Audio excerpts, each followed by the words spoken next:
Vamos continuar o estudo que o pastor Antônio está fazendo e que está em Efésios, capítulo 1, do 15 ao 23.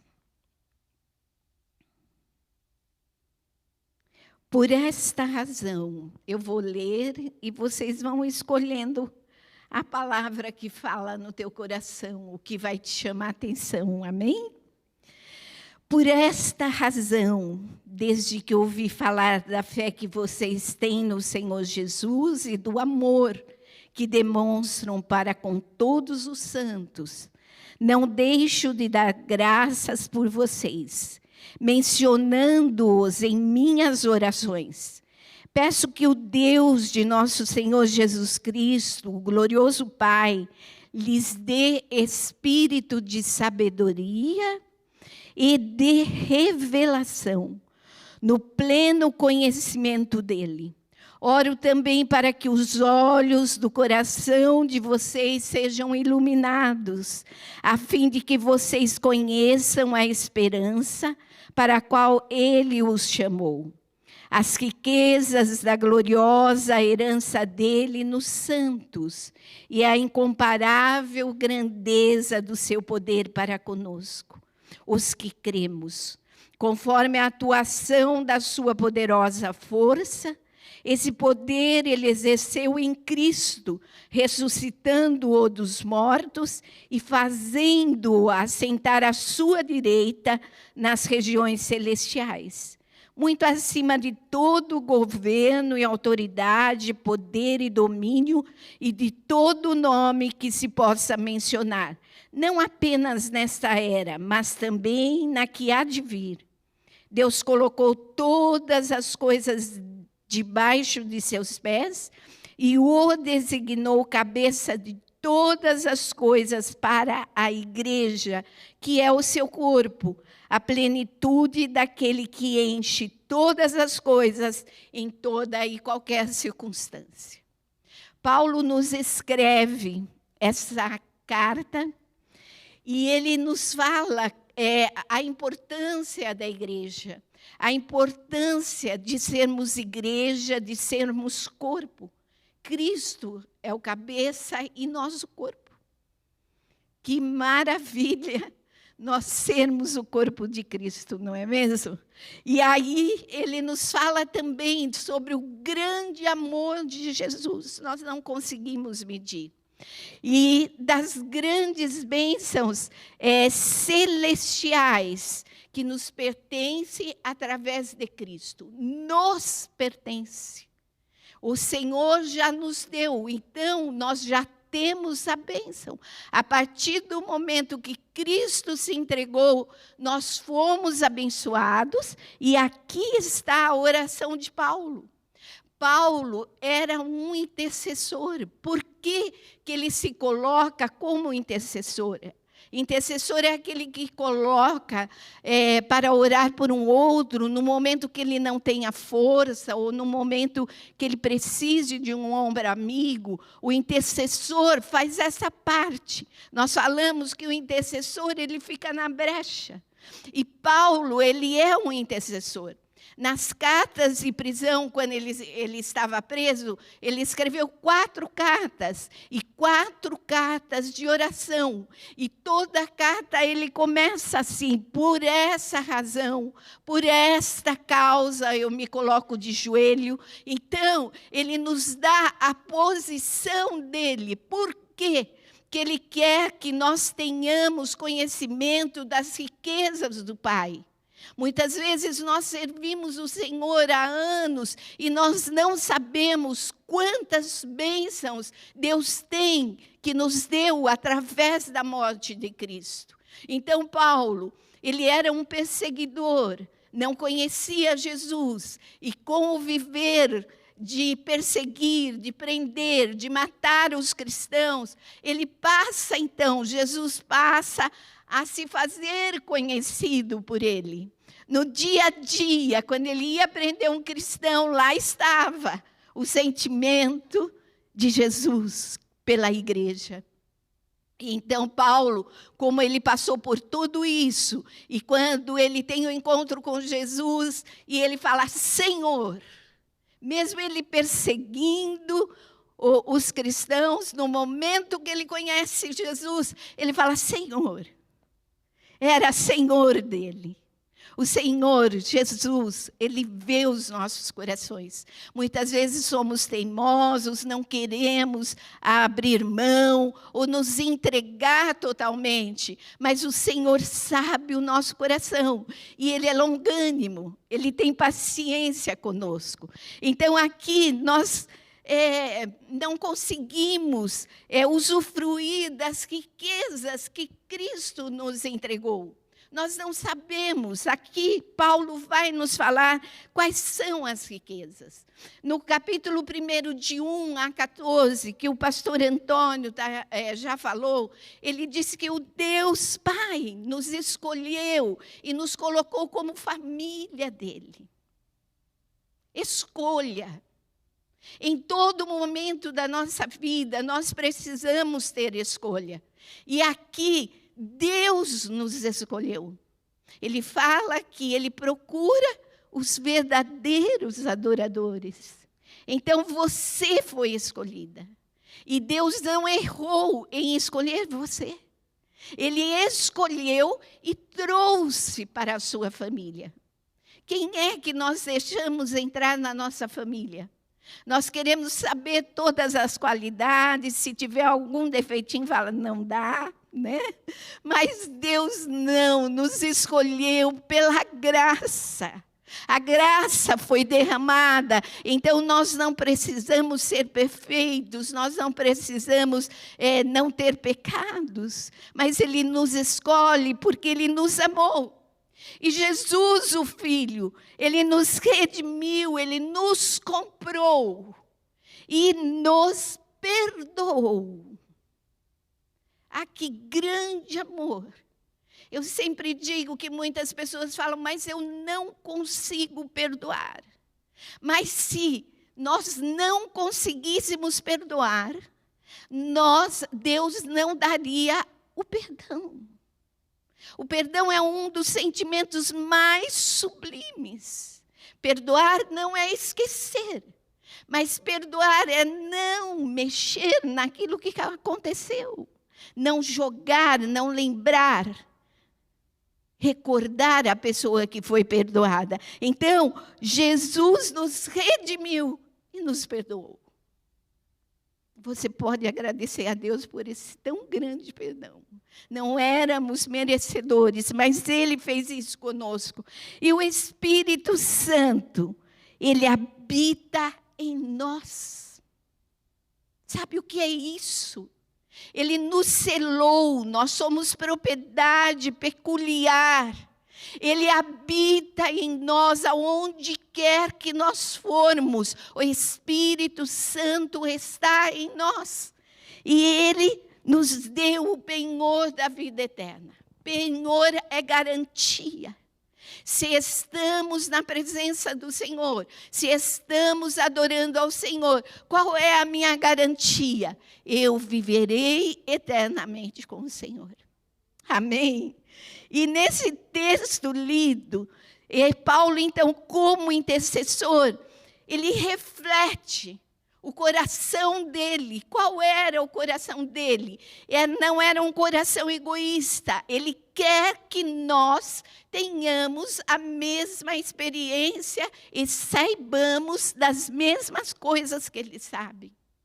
Ele precisou ficar cego, ele ficou 3 dias, mas quando ele recobrou a sua visão, ele era um outro homem.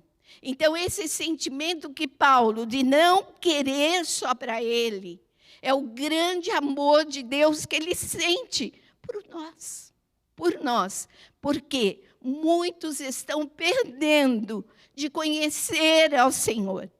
E Paulo não perde aquilo que Deus já nos deu. Nós temos. Então, Paulo pede aquilo que Deus já nos deu. Está dado. É só buscarmos. Já foi dado lá na cruz do Calvário. E ele fala, e ele pede e intercede por nós. No versículo 17, ele fala: peço a Deus de nosso Senhor Jesus Cristo, o glorioso Pai, que lhe dê espírito de sabedoria. O que é sabedoria? Sabedoria não é conhecimento acadêmico, nem teórico. Sabedoria é intimidade com Deus. Sabedoria é você saber, é ver a vida com os olhos de Deus. Nós temos um exemplo na Bíblia que é de Nicodemos. Era um dos da sinagoga, um dos principais da sinagoga, e ele, em seu coração, creu em Jesus, quis conhecer o Senhor, foi à noite ver o Senhor, conversou com Jesus, mas não saiu da posição dele. Então, um homem com todo o conhecimento que ele tinha, de todas as leis judaicas, ele rejeitou seguir ao Senhor. Um tolo. Como pode um conhecimento desse e rejeitar ao Senhor? Então, sabedoria é você, é pessoal, é você e Deus. É Deus e você. Tenha um segredo com Deus. Tenha um segredo. Você vai ver que com esse segredo que ninguém sabe, você e Deus, o Senhor vai responder a você através desse segredo. Em Oséias 6:3, ele nos fala assim: conheçamos. Então, sabedoria é conhecer a Deus. Conheçamos e prossigamos em conhecer o Senhor. Aqui ele fala, nós temos que conhecer a Deus. Quem é o Deus a quem você serve? O que é que ele faz por você? Ele pode fazer tudo. Ele pode ressuscitar, ele pode curar, ele pode. Tudo ele pode fazer. E aí ele fala assim, tão certo como nasce o sol, ele aparecerá. Virá para nós como as chuvas de inverno, como as chuvas da primavera que regam a terra. Tão certo como nasce o sol. O sol nasce todos os dias. Uma vez na batalha, o profeta pediu para que o sol retardasse, voltasse atrás. Mas todos os dias ele nasce. E o salmista nos diz que ele caminha no céu como um noivo para o encontro da noiva. Já viu o sol assim? Lindo, magnífico. Ele caminha, Gabi, como se fosse ao encontro da noiva. Todos os dias o sol nasce. E ele aparecerá. Sim, ele prometeu, ele virá para nós como as chuvas de inverno, como as chuvas da primavera que regam a terra. Como é a chuva de inverno? É quando você tem uma vontade de pegar o livro, né? E deitar e ler um bom livro. Hoje, com essa chuvinha, eu não saio, eu vou ler o meu livro. Ou chuva da primavera, que rega a flor, a planta. Ela não machuca a planta, ela cai e a planta fica viçosa.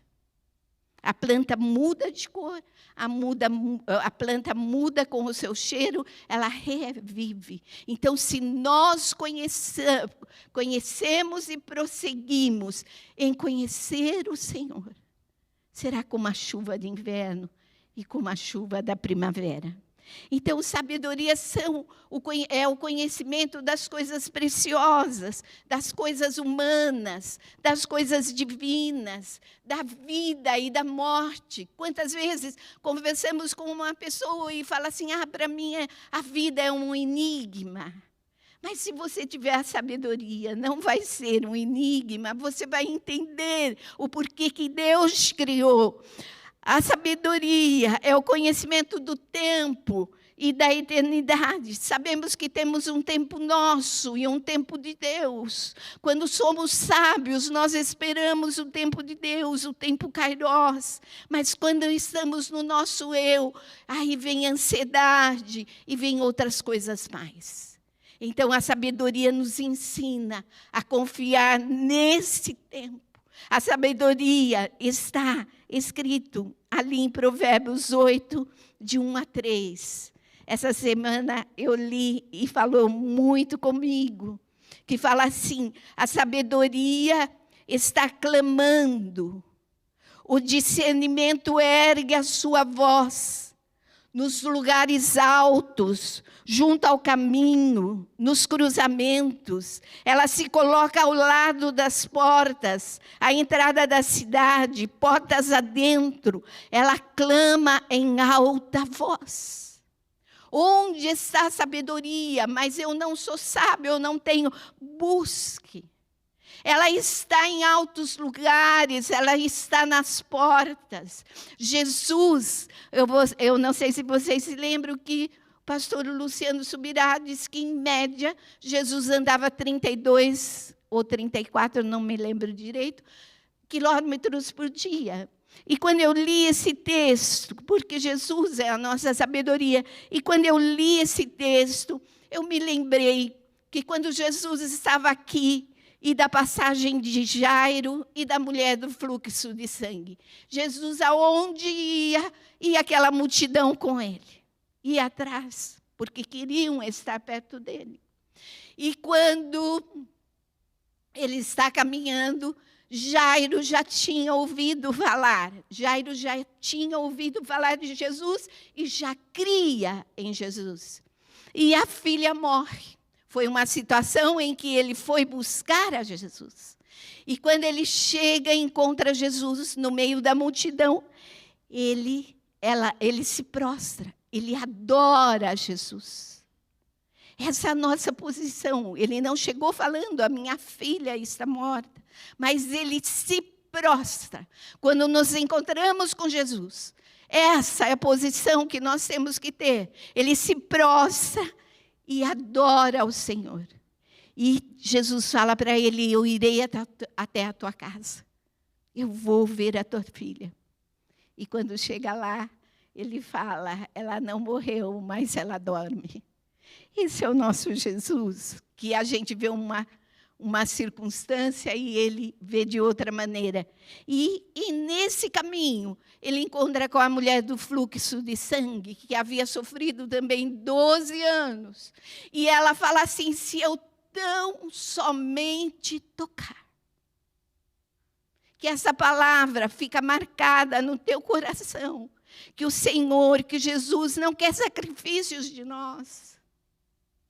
Para chegarmos a Jesus, basta nós termos um coração puro e buscarmos a sua presença. Que essa palavra possa ficar no teu coração: se eu tão somente tocar nas suas vestes. E vocês lembram? Ela tocou e Jesus falou: quem tocou nas minhas vestes? Porque de mim saiu virtude.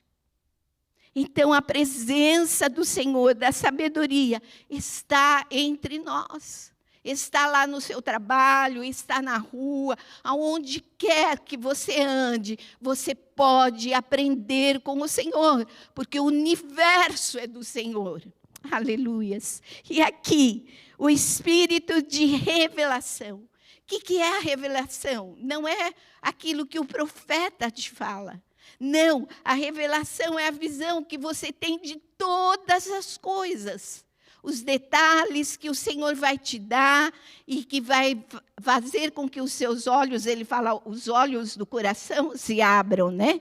E não são só você vê as coisas só para esse mundo, mas você, quando vê as coisas desse mundo, você relaciona com as coisas eternas.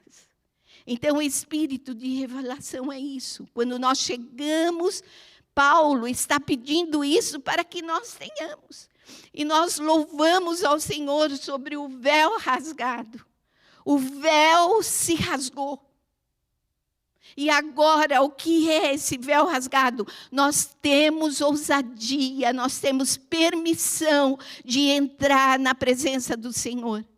No Antigo Testamento, só o sumo sacerdote podia entrar na presença do Senhor, aonde ficava a arca da presença de Deus. E havia um véu, e ninguém podia passar esse véu.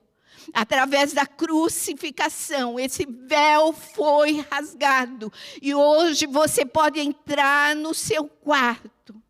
Você pode falar com o Pai. Ele fala assim, entra no teu quarto, fecha a tua porta. E você vai sentir que o Senhor está lá te esperando. Esse é o espírito de revelação. Que quando você deseja no teu coração, você se aproxima de Deus e Ele te revela as coisas. Amém? No pleno conhecimento de Deus. Como que eu vou obter esse pleno conhecimento de Deus? Foi ali, na crucificação, quando Jesus entregou o seu Espírito. Ali nós passamos, abriu esse véu. E o desejo de conhecer mais o Senhor, de ter mais intimidade do Senhor. Ali, naquele momento, o conhecimento de Deus. E a paz que excede a todo entendimento. Eu tenho certeza que em algumas situações difíceis, você sentiu uma paz e você não sabia que paz é essa. Essa paz foi dada por nós ali na cruz. E a santidade. Aqui, se nós somos povo de Deus, santidade é querer fazer aquilo que agrada a Deus. Se nós o amamos, queremos estar fazendo aquilo que agrada a Ele. Esse pleno conhecimento de Deus está em São João 17. Eu vou ler para vocês. Que diz, Jesus ora por si mesmo. Quando ele ora, Jesus orava. E aqui ele ora por si mesmo.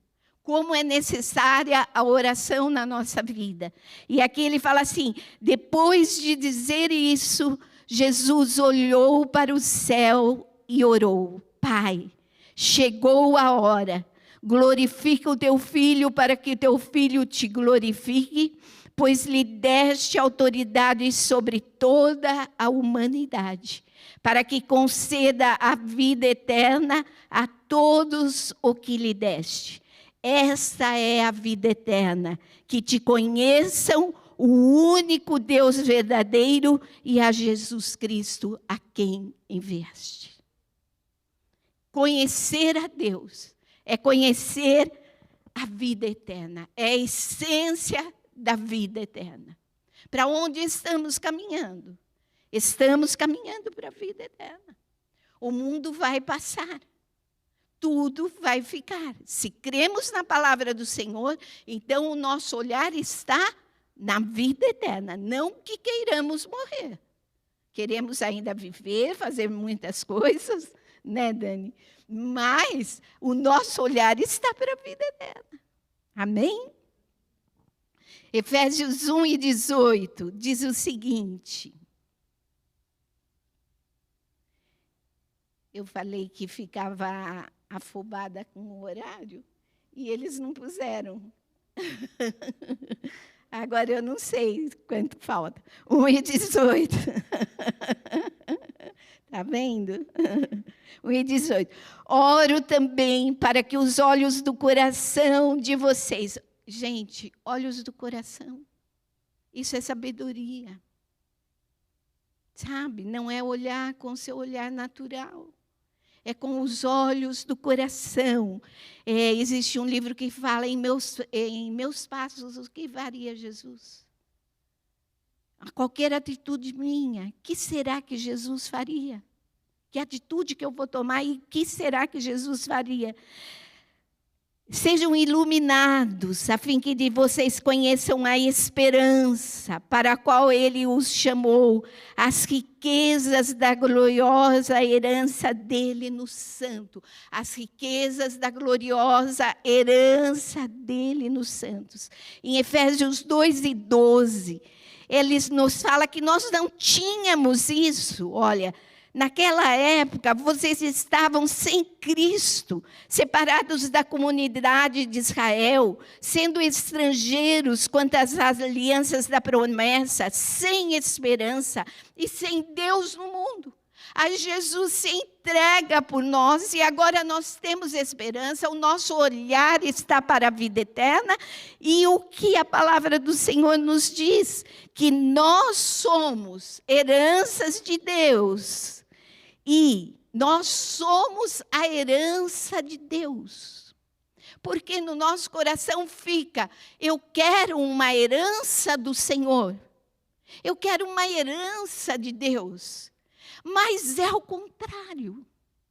Nós somos herança do Senhor. Ao chegarmos no céu, aí Ele vai nos ver e Ele vai se alegrar, porque nós somos a herança dEle. Jesus comprou. Jesus comprou. Então, que nós não possamos viver num dia após o outro dia. Queridos, é sublime o que Jesus fez por nós, o que Deus fez por nós. Sabe aquele mover do Espírito em Gênesis 1:1, que fala assim, e o Espírito de Deus se movia sobre a terra. Esse Espírito de Deus continua se movendo, Ele está aqui entre nós hoje.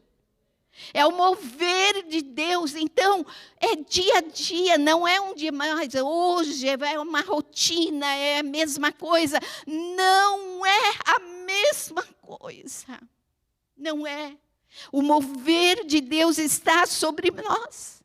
Então, quando Deus nos escolheu e nos adotou, e quando o Filho nos redimiu e nos perdoou, e quando o Espírito Santo nos selou e nos deu garantia, quer dizer, você tem um futuro garantido com segurança e com anelo. Hoje nós louvamos aqui, anseio, é o anelo.